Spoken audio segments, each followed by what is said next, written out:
trying to do is help young people and everybody who lives here live out their faith every day. That's the point of Faith West. It's not Faith Church. It's the faith that was once and for all delivered unto the saints, is the way the Bible talks about that. But, one of the biggest criticisms of Christians is you're all a bunch of hypocrites. You live one way on Sunday, but then you don't live that way the rest of the week. And the reason that's such a valid criticism is, in a lot of ways, it's true. It's just true. And so Faith West is a place that's trying to help everybody who lives here, everybody who's associated with this place, live out their faith consistently, 7 days a week, 24 hours a day. One of the things that means is being more concerned for their neighbors than they are for themselves. And so we're trying to raise up a group of 119 servant leaders. What we mean by that is, when they become aware of a need that exists in this neighborhood, we're going to marshal resources and try to meet it. So let's say that somebody is handicapped and they say, I need a ramp for my house. We're on it. Or if someone is older and they say, I have trouble washing my windows. We're on it. Or if they say, I have trouble, I need to have something painted, or I need to have some landscaping pruned. All they have to do is tell us. We are on it. And so that's what this place is about, because love your neighbor as yourself. So we believe that we hope, help make our neighborhood a better place, because we're raising up servant leaders who are more than ready to serve at a moment's notice. We also think as neighbors come in and use this community center, because that's the beauty of it. We design it together with our neighbors, and we love that. And we hope as our neighbors come in and feel like, hey, this is our space. It's not Faith's space. It's the neighborhood space. And then when they come in contact with our residents who maybe are leading one of these community leagues, or maybe meeting them and helping them get their room set up for a party, we hope they feel like, those people really care about us. They love us. They're giving their time to us. They act like they believe what Jesus said about loving your neighbor. And we hope that's going to make the community feel like this place is better because of what's happening at Faith West. I really like that idea, like all around actually serving your neighbor and everything. Why do you think it's important to have the open faith-based community near campus? Because this is sort of, it's not as close as other apartments near campus, but why this specific location? We just want to make these resources as convenient to people at Purdue as we possibly can. We feel like having a university in our town, that's an incredible privilege, and we want to serve the university in as many ways as possible. And so even in this space, these meeting rooms are going to be available for all sorts of uses, but one of the uses is providing counseling services. We have a very large counseling ministry on the east side of town, and we want to make those same kind of services available to students and staff, residents in this area. And so by being close to campus, think about someone who's struggling, let's say, with depression, or someone who's having a relationship problem, to have a place that they can easily get to and have somebody who loves them, who's willing to sit down and talk about what's really going on, and is going to receive those resources free of charge. Right. We're really excited about being able to do that as close to the center of campus as possible. So is this open to both families and students like me? It's open to anybody who would like to live here. So you don't have to be a student at Purdue to live here. And we have some non-students who are going to be part of Faith West. Mm-hmm. And it really is anybody who wants to make their relationship with God a regular part of their life. They're as welcome here as anybody else. And we hope it's going to be an eclectic mix of people. We think that's healthy. Okay. But do you think, I know you have the preschoolers, do you think some college students will say they're not really getting the full college experience by not living with peers and students? They're actually living more with families and younger people at the same time?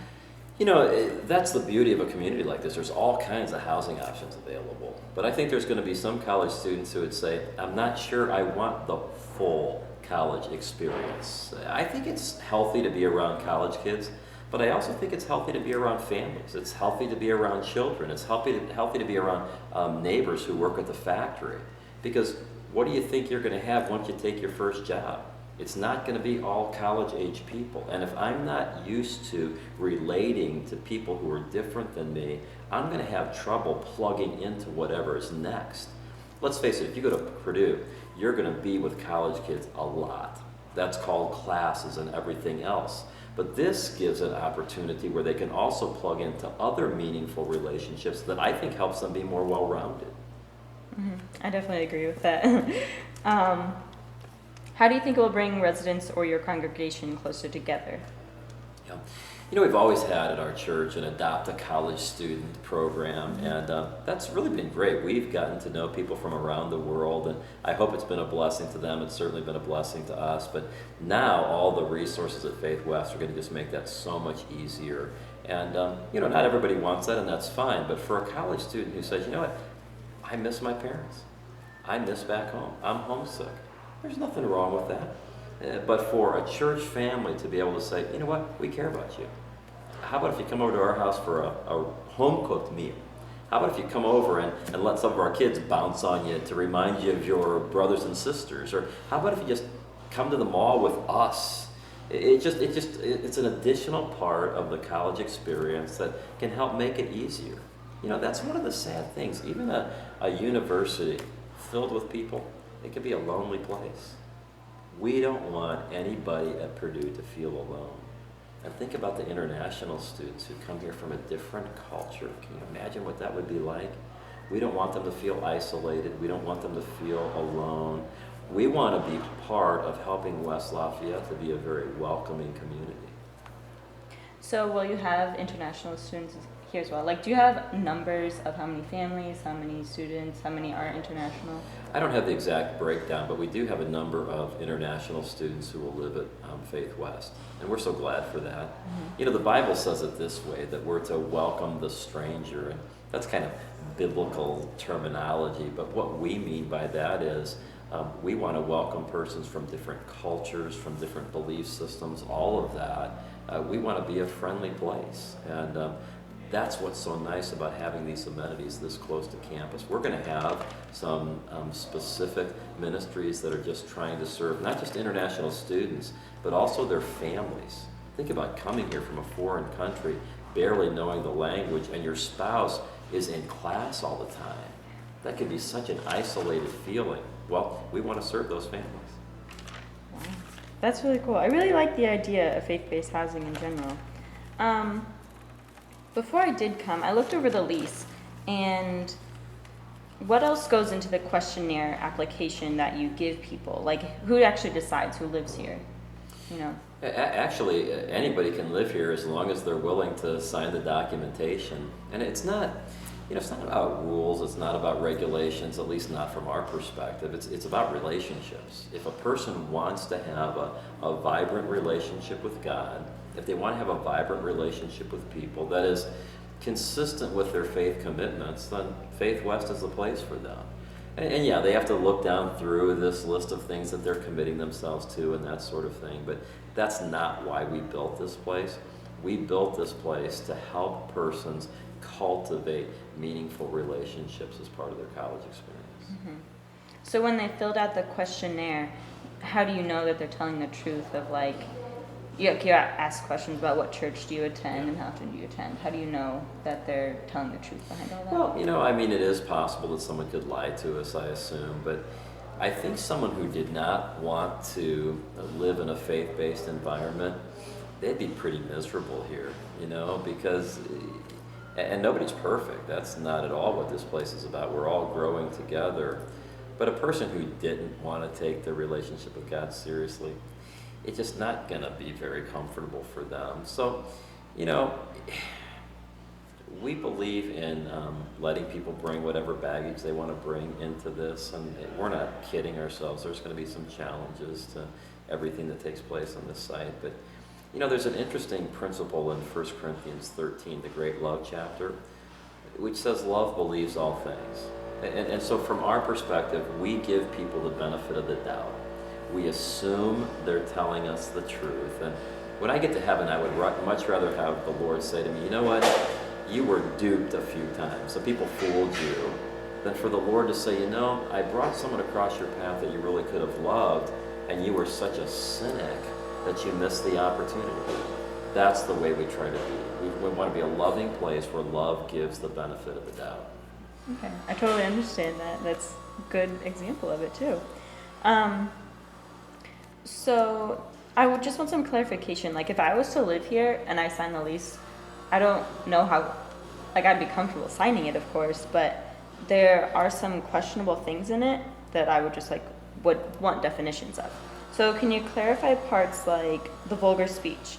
Does that just mean cuss words? They can't use cuss words, or what else is that entitled? Well, we all slip up. There's no question about that. And, I stubbed my toe, and I may not say something that wasn't the best thing for me to say. But we want this to be a place where if children from the community are around here, they're not learning habits that are going to take them down the wrong road. And that's really what it's about. It's about habits. It's about a lifestyle. And so it's not like someone's going to cuss and we're going to take them out and stack their stuff on the side of the building. But we want them, because remember, it's about living out my faith 24 hours a day. It's amazing how much the Bible says about my tongue, about the importance of learning how to communicate with my mouth in a way that honors the Lord. And you better believe this, when you go out into your first job, if you can't control your speech, your boss is going to help you control it really fast after you're fired. And so you better learn how to communicate in an honorable way. And so that's what we mean by that. But we're not all wound up about perfection. In fact, that's not a requirement for living here, perfection. It's really a direction of growing. Am I trying? And if you're struggling in that area, we're going to work together. All right. I understand that. The second part was about addictions, like bad addictions that you would have. I realize there are bad addictions like drugs and alcohol and everything like that, but what about online gaming? Where's the line crossed with that? We're not going to be policing every last choice that a student makes, and we're not going to have hidden cameras and find out how much time they spend in internet gaming, as you mentioned, or just whatever it might be. But when we talk about addictive behaviors, we're especially talking about drug and alcohol abuse. And we're going to try to help persons live in a way that is consistent with their faith. And so they haven't made drugs their God. They haven't made alcohol their God. Instead, Jesus is their God. That's where they're finding their peace. That's where they're finding their joy. And we recognize that there will be persons who are associated with Faith West, either as a resident or someone using one of the other amenities that's struggling. That's why we have so many people who are trained in counseling. My doctorate is in counseling, and it's a natural fit for me to be part of a program like this. And I've been here for 26 years. I figure I've spent about 10,000 hours counseling people in our community free of charge. And many of them have gotten to a much better place with all sorts of things they were struggling with because of the power of their faith. And so we're not afraid of persons who might come with all sorts of addictions. And we also want to have a collaborative relationship with the Counseling Center down at Purdue. It's nice that we're able to provide those resources for free. And we think we're going to be able to serve a lot of folks who want a faith-based component to their counseling services. I mean, I would definitely choose the faith-based one over just a regular counselor, of course. The next part is, I understand like no sex before marriage thing, and it only said like heterosexual marriage. Does that mean you aren't open to any gay people, like even if they don't practice, but what if they're openly gay? Yeah. What does that mean? Yeah, a person could certainly be openly gay and live at Faith West. This isn't about identity, it's about behavior. And so we're asking everybody who's part of this, who would be unmarried, to commit to a celibate lifestyle. And so it doesn't matter if a person said, well, I'm a gay person, but I'm willing to be committed to a celibate lifestyle while I'm here, just like the other persons living here are willing to be committed to a celibate lifestyle though they're heterosexual. That's fine with us. I would assume that they would be attending a church who had a different view of that topic than perhaps we would. But Faith West isn't just for people who are coming to Faith West. And so it's highly likely that a person could attend a different church that had some different views on certain social issues, but they are making that part of their life 24/7. That's what Faith West is all about. So we don't have the view that if you're not exactly like us, then we don't like you or we don't want anything to do with you. In fact, I fully expect that there will be all sorts of gay persons who will choose to be part of Faith West, maybe not live here, but be in our leagues or be at our restaurant or be in our lounge. They're as welcome here as anybody else. I don't have the view that if I disagree with you on something, that makes you my enemy. In fact, that's one of the reasons we designed this space, was for it to be a comfortable place with people who had all sorts of different world and life views, could develop friendships, could actually communicate about what they believe and why they believe over a great piece of pizza or over a great cup of espresso, and have a civil discourse about this and end up being closer friends. You also talk about indecent media. Does that include rated R movies?